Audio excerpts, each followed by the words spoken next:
Let's say একটা 9 এর বাচ্চাকে আমরা কত সহজে কত ইজিলি বুঝাইতে পারি যে রিসেন্টের কনসেপ্ট অ্যাকচুয়ালি কি। আমি একটা বিষয় জানি না, জানতে চাই। যখন কেউ অ্যাকচুয়ালি ভাবনাটাকে লজিক্যালি নিয়ে যাইতে চায়, আমার প্রথম স্টেপ কি হওয়া উচিত? একটা ফাউন্ডেশন নলেজ, এই নলেজটা নিয়েই তাকে ওই কাজে নামতে হবে। একটা গাইডেন্স, মেন্টরশিপ থাকা উচিত। তাহলে হয়তো আমি মাঝ রাস্তায় সেটা ছেড়েও দিতে পারি। একদম প্রথম টপিকটা কি হবে? Towards writing a paper. We don't know how to read the paper properly. যেটা আমি করতে চাচ্ছি সেটা কি অলরেডি হয়ে গেছে কিনা। ওই ফিল্ডে তাকে স্টাডি করতে হবে। স্কুল স্টুডেন্টরা যদি একদম আর্লি রিসার্চের মধ্যে ইনভলভড হতে চায় তবে কি কি স্কিলস ডেভেলপ করা উচিত? তার কম্পিউটার নলেজটা লাগবে, ইন্টারেস্টিং উইকিউব সম্পর্কে একটা ধারণা নিতে হবে। What is a mistake that beginners make that you wish they could avoid? So, hi everyone, welcome to our podcast today. This is going to be a very informative podcast for anyone. যে তুমি স্কুলে পড়ো, ইউনিভার্সিটিতে পড়ো, does not matter. যদি তোমার রিসার্চে আগ্রহ থাকে, this will be the podcast for you. So, we have two very special guests with us today. We have Dr. Ibrahim Khalil sir from Jahangirnagar university. উনি জাহাঙ্গীরনগর ইউনিভার্সিটির বায়োকেমিস্ট্রির একজন প্রফেসর এবং উনি ওনার পিএইচডি কমপ্লিট করেছেন from university of Rajshahi in clinical microbiology and উনি ওনার postdoc করেছেন from university of science in Malaysia. And we also have Sadia Filapu today. She is a student of biochemistry and molecular biology in University of Dhaka and currently she's pursuing her master's. So guys, how are you guys feeling today? Very good. Right. So, আমাদের পডকাস্টটা start করার আগে my first question to you guys with যে research actually কি? একজন let's say একটা 9 এর বাচ্চাকে আমরা কত সহজে কত ইজিলি বুঝাইতে পারি যে রিসার্চের কনসেপ্ট অ্যাকচুয়ালি কি? রিসার্চ প্রথমেই যেটা ভাবতে হবে যে আমি একটা বিষয় জানি না, জানতে চাই। এখান থেকে রিসার্চের শুরু। ইয়া অ্যাকচুয়ালি যখন কেউ অ্যাকচুয়ালি ভাবনাটাকে লজিক্যালি নিয়ে যাইতে চায় এবং কি সেটা সবার কাছে যখন এক্সপ্রেস করতে চায়, পুরো ওয়ার্ল্ডের কাছে ধরে রাখতে মানে তুলে ধরতে চায়, that's actually research and how actually we do it. So let's say আমি ক্লাস 9 করি অ্যান্ড আমার আজকে মনে হলো যে ওকে আমি একটা কিছু নিয়ে একটা রিসার্চ করতে চাই, আমি একটা পেপার দাঁড় করাতে চাই, আমি এটাকে পাবলিশ করাতে চাই। সো এই সপ্তাহে আমার প্রথম স্টেপ কি হওয়া উচিত? আমার what should be my first step towards that project? তাকে আগে জানতে হবে রিসার্চ কি, দেন এটা কিভাবে করতে হয়।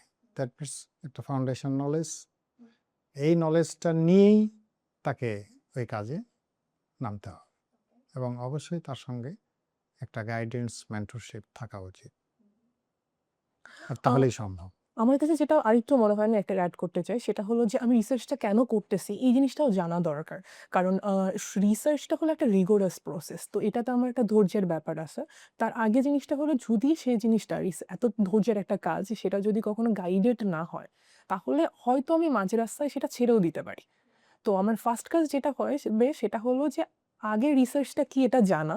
সেকেন্ড কাজটা হবে আমার জন্য কোন জিনিসটা পারফেক্ট মেন্টর করতেছে বা আমার সাথে ম্যাচ করতেছে এরকম কোনো একজন পার্সনকে খুঁজে বের করা বা এমন কোনো একটা প্ল্যাটফর্মকে খুঁজে বের করা যেটার মাধ্যমে আমরা আসলে আমাদের রিসার্চ জার্নিটা শুরু করতে পারি এবং কি খুব ইজিলি। সো বেসিক্যালি আমাদের তাহলে সবার প্রথমে জানতে হবে রিসার্চ কি এবং সেটার একটা foundational knowledge and as you said we have to find a mentor যে আমাদেরকে গাইড করবে। বাট হোয়াট অ্যাবাউট পিপল যাদের who don't have access to mentors? Let's say তাদের কোনো বড় ভাই বোন নেই, কোনো কাজিনস নেই, কোনো টিচার তাকে হেল্প করবে না। What should they do? They actually came to us because we are offering something for them, specials. So that's why we think they need to stick with us to know what actually we are offering to them. So let's say I have already figured out যে রিসার্চটা কি and আমার already foundation নলেজটুকু আছে যে কেমনে জিনিসটা কাজ করে। So সেই ক্ষেত্রে আমার একদম প্রথম টপিকটা কি হবে towards writing a paper? Would it be just First, reading the paper. Reading papers? Because we don't know how to read the paper properly. And found is someone expert in that specific stuff যাতে আমরা বুঝতে পারি যে actually বর্তমানে ওই বিষয়টাতে কি চলতেছে পুরো ওয়ার্ল্ডে। তো তারপরে অ্যাকচুয়ালি যে আমার রিসার্চ কোশ্চেনটা ভ্যালিডেটেড কিনা, যেটা আমি করতে চাচ্ছি সেটা কি অলরেডি হয়ে গেছে কিনা এই জিনিসটাকে এনশিওর করা। So all of the thing I think যে যেটা আমাদের সবার আগে দরকার পড়বে ওই বিষয়ে এক্সপার্ট কেউ একজন। Okay sir. ওই একই রকম বলবো আমি যে সে করতে চায় কিন্তু কিভাবে করতে হয় এটা তো জানে না। এর জন্যই তার একটা গাইডেন্স খুব জরুরি। আর যেটা দরকার সেটা হলো যে ওকে ঠিক করতে হবে যে আমি এই ধরনের একটা কাজ করতে চাই, দেন ওই ফিল্ডে তাকে স্টাডি করতে হবে। আর স্টাডি করতে গিয়ে যখন নিজে বুঝে উঠতে পারবে না, তখন একজন মেন্টরের সঙ্গে থাকলে, যেটা হয়তো সে চিন্তা করছে ১ বছর ধরে, সেটা সে ১ মাসের মধ্যেই আগায় যাচ্ছে। এজন্য মেন্টরশিপটা এখানে জরুরি রিসার্চের ক্ষেত্রে। আর আমি আরেকটা জিনিস অ্যাড করতে চাচ্ছি, সেটা হলো বর্তমানে যেহেতু আমরা এআই ইউজ করতেছি, সো যারা এই বিষয়ে কাজ করে তারা যত এফিশিয়েন্টলি এআই ইউজ করে করতে পারবে, যারা অলরেডি অনগোয়িং এই প্রজেক্টগুলোতে কাজ করতেছে, নতুন একজন বাচ্চার ক্ষেত্রে প্রতিটা জিনিস জেনে সেই জিনিসটাকে অপটিমাইজ করে অল্প সময়ে কাজ করাটা মাচ মোর ডিফিকাল্ট। আমি বলতেছি না সেটা সে পারবে না, বাট এমন হতে পারে সেটা করতে যেয়ে সে সেই জিনিসটা ছেড়ে দিল। সো টু সামারাইজ ফার্স্ট যে সামওয়ান হ্যাজ টু নো যে সে কোন ফিল্ডে কাজ করতে চায়, এবং অবশ্যই পেপার লেখার জন্য তোমাদেরকে অনেক অনেক পেপার্স পড়তে হবে, and of course you guys need a mentor who will guide you the whole way. Okay, so as both of you are already in the field of research, কেউ যদি একদম আর্লি এই প্রসেসটা স্টার্ট করতে চায়, অ্যাজ উই মানে আমাদের most students হচ্ছে স্কুল স্টুডেন্টস, সো স্কুল স্টুডেন্টরা যদি একদম আর্লি রিসার্চের মধ্যে ইনভলভড হতে চায়, তাদের কী কী স্কিলস ডেভেলপ করা উচিত নিজের থেকে? শুরুতেই তো তার ইচ্ছাটা তো লাগবে, সেটা নিয়ে সে এখানে আসবে। ইয়েস, বাট সফট স্কিলস কী কী লাগতে পারে? সফট স্কিল এখানে তার কম্পিউটার নলেজটা লাগবে, যে কম্পিউটার হ্যান্ডেল করতে পারে। ওকে, এই বেসিক নলেজটুকু ফার্স্ট, দেন সে যে ফিল্ডে রিসার্চে ইন্টারেস্টেড ওই ফিল্ড সম্পর্কে একটা ধারণা নিতে হবে, দেন প্রপারলি একটা গাইডেন্সের মাধ্যমে সে কাজ করতে। ওকে, আর ইংলিশে প্রফিসিয়েন্সি ছাড়া কিন্তু সে আসলে কোনো পেপার পড়তে পারবে না। সো এই জিনিসটা অবভিয়াসলি দরকার। Basic যখন English আমি knowledge বেশি দরকার। ইংলিশ রাইটিং অ্যান্ড রিডিং, তাছাড়া কিন্তু রিসার্চে সে তার জিনিসটাকে এগিয়ে নিয়ে যেতে পারবে না তার কেরিয়ারটাকে। So firstly we need of course ইংলিশের knowledge, English reading and writing এর knowledge. Sir as you said যে কম্পিউটার স্কিলস লাগবে, সো কম্পিউটারে কী কী স্পেসিফিক স্কিলস লাগতে পারে? লাইক কেউ যদি আজকে চায় জানে এই সফটওয়্যারটা ডাউনলোড করে এটা শিখা ফিল্ম করলো রিসার্চের জন্য, কী কী হতে পারে সব? আমার তো মনে হয় যে জাস্ট কম্পিউটার হ্যান্ডেল করতে পারে, এর দ্বারাই সম্ভব। এরপরে কোন সফটওয়্যার লাগবে, কি কাজ শিখতে হবে, সেটা কাজে নেমে গেলেই সে আস্তে আস্তে করতে পারবে। কিন্তু ব্যাপারটা এরকম না, তাহলে তো তারা ভয় পেয়ে যাবে যে ও আচ্ছা আমি রিসার্চ করবো, তার আগেই বোধহয় আমাকে এইটা লাগবে, তার আগে ওই সফটওয়্যার লাগবে, তার আগে আমাকে এই কোর্স লাগবে। নো, ও খালি কম্পিউটার জানলেই হবে, আর ইংলিশটা সে ইংলিশ পড়তে পারে, ইংলিশ বোঝে, এটা হলে তাকে ওই রিসার্চে ঢোকানো সম্ভব। আর আমরা কিন্তু বর্তমানে স্কুলে তোমার এমএস ওয়ার্ড যেটা আছে বা হলো এক্সেল আছে, এগুলো আমরা করেই থাকি। সো আমাদের বেসিক অ্যাকচুয়ালি বেস আছে যে আমরা রিসার্চ করতে পারবো, but we don't know how to do it, that's why we can do it. Okay. So you guys might already have the skills to actually build a successful research project, but you need to understand how to utilize those skills, right? Yes. Okay. So my third question to you guys would be, Jay, what is a mistake that beginners make that you wish they could avoid? Because both of you have been in the field of research for probably years, and so as a beginner, আপনারা কি কি mistake করছেন যেটা আপনাদের এখন মনে হয় যে আমি চাইলে অ্যাভয়েড করতে পারতাম, ইজিলি অ্যাভয়েড করতে পারতাম? ফার্স্ট ফিক্সিং এ নিশ, যে আমি এই জিনিসটাতে কাজ করতে চাচ্ছি, এর বাইরে আমি কাজ করব না। কারণ এটা যদি হয় তখন আমার যেটা হয় যে আমি জিনিসটাকে ছোট করে ফেলতেছি, এরিয়াটাকে, স্কোপ, আমি যে জায়গাতে কাজ করব। তার থেকে বেটার হলো আমার কাছে যে ফ্যাসিলিটিস আছে সেটা ইউজ করে আগে সেই কাজটাকে এক্সপার্ট হয়ে আস্তে আস্তে স্টেপ বাই স্টেপ আমি যে জায়গাতে যেতে চাই সেই জিনিসটা শুরু করা। কারণ ইনিশিয়াল স্টেজে যেমন আমাদের বাংলাদেশে ওয়েট ল্যাব করাটা ডিফিকাল্ট সবার জন্য, কিন্তু আমরা যে জিনিসটা করতে পারি, আমরা ড্রাই ল্যাবে কাজ করতে পারি, মানে অনলাইন বেস কম্পিউটার বেস যে কাজগুলো আছে সেগুলো করতে পারি। তো এই জায়গাতে একটা ভুল হয়ে যায়। আরেকটা জিনিস হয়ে যায় যে যখন আমরা কাজ করতেছি তখন সেই জিনিসটা অ্যাকচুয়ালি ঠিকঠাক হচ্ছে কিনা রিকনফার্ম না করা, বা বর্তমানে আসলে ওই মানে ওই টপিক্সটাতে কি চলতেছে সেটা সম্বন্ধে খোঁজ খবর না রাখা। এটাতে একটা জিনিস হয় যে আমি কাজটা করছি but already that was published, so then আমার টাইমটা পুরো ওয়েস্ট। That's the thing. এখানে আমার যেটা দীর্ঘকালের এক্সপেরিয়েন্স অনেক স্টুডেন্টের ক্ষেত্রেই, আমাদের দেশের ছেলেমেয়েদের যে আগ্রহ, সে জায়গায় যে ভুলটা আমি মনে করি যে আসে, শুরুতেই তারা হয়তো আগে মাইন্ড সেট আপ নিয়ে আসে, স্যার আমি তো রিসার্চ করতে চাই, আমি মলিকুলার বায়োলজিতে রিসার্চ করব, আমি রিসার্চ করতে চাই, আমি বায়োইনফরমেটিক্সের উপর রিসার্চ করব। কিন্তু বাস্তবতা হলো যে আমাদের দেশে অলমোস্ট জায়গাগুলোতে এখনো মলিকুলার বায়োলজি বা ইনফরমেটিক্সের সফিস্টিকেটেড যে ফ্যাসিলিটি সেট আপ এগুলো কিন্তু আমাদের অ্যাভেলেবল না। তাহলে এখন আন্ডার গ্র্যাজুয়েট, গ্র্যাজুয়েট এই লেভেলের ছেলেমেয়েদের রিসার্চ তো এখনো বাংলাদেশে ওই পর্যায়ে এখনো শুরুই হয়নি বা করার সুযোগ পায় না। তো সেখানে কি করে তারা একটা মলিকুলার বায়োলজির কাজ আমি হঠাৎ করে তাকে শেখাই দেব? ভাইরাস তারা যদি কনসেপ্টটা এরকম হয় যে আমি রিসার্চের ধারণা নেব, আমি যে ফিল্ডে যেতে চাই ওই ফিল্ডে কিভাবে রিসার্চ করতে হয় শুধু এইটুকু আমি আগে জানবো। আর এইটা যদি আন্ডার গ্র্যাজুয়েট লেভেলে, গ্র্যাজুয়েট লেভেলে যেতে চায় তারা যদি শুধু বুঝাইতে পারে তাদের অ্যাপ্লিকেশনে যে I know to do this, then তারা কিন্তু আলটিমেটলি ফাইনালি যেখানে যাচ্ছে স্কলারশিপ নিয়ে পড়াশোনা শুরু করছে ওখানে গিয়ে তাদের ওই টার্গেটটা পূরণ করার সুযোগ পাবে। কিন্তু আগেই যদি বলে বসে যে আমি মলিকুলার বায়োলজিতে এই ল্যাবের এই কাজগুলো শিখতে চাই, সে ফ্যাসিলিটির অভাবে দেখা যাচ্ছে যে এই দেশে তার আর রিসার্চ শিখাই হয়নি, আর ভবিষ্যতে তার স্বপ্নই থেকে যাচ্ছে। ভাইরাস সে যদি একটা রিসার্চের ফাউন্ডেশন নিয়ে নেয়, নিয়ে সে যে ফিল্ডে যেতে চায় ওই ফিল্ড নিয়েই ঘাটাঘাটি করে একটা ধারণা নিবে, পরবর্তীতে গিয়ে তার স্বপ্ন পূরণের জায়গা সে খুঁজে পাবে।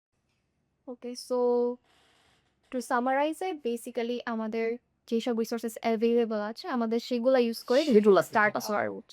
Yes, we should start our journey. And yeah, thank you so much. এখন so as you guys already said যে বাংলাদেশের most students do not have access to labs, right? Especially wet labs, as you said. Dry labs, computers তো অনেকেরই থাকতে পারে, so তাদের wet labs এর access নাই, তাদের let's say কোনো mentors-ও নাই। সো সেই ক্ষেত্রে এরকম লেটস সে একটা স্ট্রাকচার্ড ফাউন্ডেশন কোর্স বা এই টাইপের প্রোগ্রামগুলো তাদের জন্য কতটা হেল্পফুল হতে পারে for actually starting the research journey? অনেক হেল্পফুল হবে, কারণ এই ফাউন্ডেশনটাই একদিন তারা নিয়ে পরবর্তীতে যেদিকে যেতে চায় সেদিকে যাওয়ার রাস্তাটাকে একদম সহজ করে দিবে। কিন্তু ফাউন্ডেশন না থাকার কারণেই তো তারা ঘরে বসে শুধু চিন্তাই করছে যে তারা এটা চাচ্ছে করতে, ওটা চাচ্ছে করতে, কিন্তু বুঝতে পারছে না। কিন্তু ফাউন্ডেশন কোর্সটা তাকে স্মুথলি রান করাবে যে ঠিক আছে তাহলে এই রাস্তায় যেতে চাই, এটাতে ওইভাবে যাওয়া যায়। ফাউন্ডেশন কোর্সটা তাকে এটাই শেখাবে। আর এখানে আমি একটা জিনিস বলতে চাচ্ছি, সেটা হলো যে যখন আমার ফাউন্ডেশন কোর্সটা আছে তখন আমি কিন্তু এটাও বুঝতে পারতেছি যে রিসার্চটা অ্যাকচুয়ালি আমার কেরিয়ার প্রজেকশনে কতটুকু কাজ করবে, এবং কি রিসার্চটা করতে গেলে অ্যাকচুয়ালি আমার কোথায় কোথায় প্রবলেম ফেস করতে হয় and how to deal with that. Then আমার আনমোটিভেটেড হয়ে যাওয়ার চান্স কিন্তু অনেক কম, অ্যান্ড রিসার্চটা তখন অ্যাকচুয়ালি আমাকে হেল্প করতে পারবে, because I know how to do it and where I need to address the problem and how to solve it. কারণ রিসার্চটা হলো একটা রিয়েল লাইফ স্কিল। তো এখানে এমন কখনো হবে না যে আমার রিসার্চ জার্নি খুবই স্মুথ যাবে। তো কেউ যদি এটা চিন্তা করে যে হুট করে আমার মনে হইছে আমি রিসার্চ করব and I will do a successful project after that, no, research mean failure. You fail so much then you become successful. So that's the thing for research. Okay, so building on your answer, so as you already said, research means like failure and then ultimately success. So how did you guys deal with your failures in your journey? যে কিভাবে আপনারা এটা থেকে tackle করে আবার উঠে দাঁড়িয়েছে? ওই একই কথা, আমরা যখন করতে গিয়েছি শুরুতে তো এই হোঁচটগুলো খেয়েছি বারবার, আর মনে হয়েছে যে আমার দ্বারা আর সম্ভব না। তখন এটা নিয়ে আবার যখন এগিয়ে গেছি, এইটা করতে গিয়েই এই বিষয়টা শিখতে পেরেছি যে না, আমি শুরুতেই ওই স্বপ্ন দেখা উচিত না যে স্বপ্নে পৌঁছানো আমার পক্ষে সম্ভব না। এরপরে এই হোঁচট খেতে খেতে খেতে এক জায়গায় গিয়ে তখন বুঝলাম যে না, আমরা যে এই হাতে খড়ি দেওয়ার যে রিসার্চ, এটা নিয়ে যদি আগাইতে থাকি তাহলে একদিন না একদিন আমি আমার জায়গায় পৌঁছতে পারবো। আমার ক্ষেত্রে যেটা হইছে, আমার জার্নির ফার্স্টে আমি একটু শেয়ার করতে চাই, সেটা হয়তো সবাই একটু রিলেট করতে পারবে। অ্যাজ আই এক্সাইটিং স্টুডেন্ট, আমি রিসার্চ করবো, আমি যখন আমার প্রফেসরের কাছে ফার্স্টে যাই তখন সে আমাকে বলছে ওকে ঠিক আছে ডু ইট, অ্যান্ড আমার first project is a failure. That's why I become so unmotivated to do it again, because আমার দ্বারা হবে না and I accept it somehow. But after that I thought যে যদি একবার না হয় then I can try and try again, because I know the way not to do it. When I know all the way how not to do it, then I actually figure out how to do it properly. So that's the thing for research. And আমাদের এখানে একটা কথা আছে, research is not a job, research is a lifestyle. You need to think all the time about research. So that's the thing, and that's the power, that's how we actually move forward. Okay, so basically you came backwards. তুমি আগে শিখে কি করতে হবে না and then you realize কি করতে হবে. So thank you so much guys for all your insightful answers. So আজকের last question আমার to you guys যে আজকের whole podcast থেকে for the listeners ওরা যদি বলে যে ওকে full podcast থেকে আমি শুধু একটা জিনিস মনে রাখবো, what will be that one thing that you guys want them to remember? একটা জিনিস যদি তারা- আজকের এই এক্সপিরিয়েন্স থেকে তারা জাস্ট একটা জিনিস মনে রাখবে, কি মনে রাখা উচিত তাদের? তাদের মনে রাখা উচিত যে আমরা একেবারেই প্রিলিমিনারি ধারণা নিব রিসার্চ থেকে এবং সামনে যেটা পাবো সেটা দিয়ে শুরু Okay, so utilize our resources যেটা আমাদের কাছে অলরেডি আছে. অলরেডি আছে। অ্যান্ড আমার মনে হয় এখানে তারা এই পুরো পডকাস্টটা থেকে এটা বুঝতে পারবে যে রিসার্চ জিনিসটা কি, সেই জিনিসটা করার জন্য কি কি স্টেপে আমাকে যাইতে হবে। অ্যান্ড ফার্স্ট যে স্টেপটা হইতে পারে সেটা হলো যে ইউজিং আওয়ার মানে রিসোর্সেস যেটা already existing and finding A mentorship. We think we can help with that also. So as you guys already heard, তোমাদের রিসার্চ করার জন্য তোমাদের একদম প্রথম থেকে জানা লাগবে না যে হ্যাঁ I wanna go into molecular biology, I wanna go into computer science. তোমার সামনে যা আছে সেটাকে তোমার ইউটিলাইজ করা লাগবে। সো তোমার কাছে এখন কোনো ওয়েট ল্যাব নাই, তোমার কাছে এখন কোনো বায়োলজিক্যাল সায়েন্সেসের ল্যাব নাই, তোমার কাছে একটা ল্যাপটপ আছে, তুমি ওই ল্যাপটপ ইউজ করে you can start developing your skills, you can start learning data analysing বা you can at least start reading research papers যেটা তোমাকে অ্যাকচুয়ালি সামনে পেপার লিখতে আরও হেল্প করবে and we will bring something that will also be helpful for you guys. So আপনাদের যদি স্টুডেন্টদের জন্য কোনো মেসেজ থাকে please go ahead, anything you want to say? যারা রিসার্চ করতে চায়, রিসার্চ শিখতে চায়, তাদের রিসার্চ সম্পর্কে ভয় না পেয়ে আগে আসা উচিত এবং সামনে যেটা আছে যা পাবে সেটা নিয়ে তাদের এগিয়ে যাওয়া উচিত। আর আমার যেটা মনে হয় যে একজন একজন স্টুডেন্ট আর একজন রিসার্চারের মাঝখানের যে ব্যারিয়ারটা আছে সেটা ওভারকাম করা উচিত। বিকজ রিসার্চার মানে একজন স্টুডেন্ট আর রিসার্চারের মাঝে মেইন ব্যারিয়ারটা হলো কাজ না করা, ছেড়ে দেওয়া। তো মাঝপথে যদি আমরা ছেড়ে না দিয়ে just we try, then we can become a successful researcher. Okay, so thank you so much guys for today's podcast. আজকে আমরা এখানেই শেষ করতেছি and we will be back soon with more amazing content.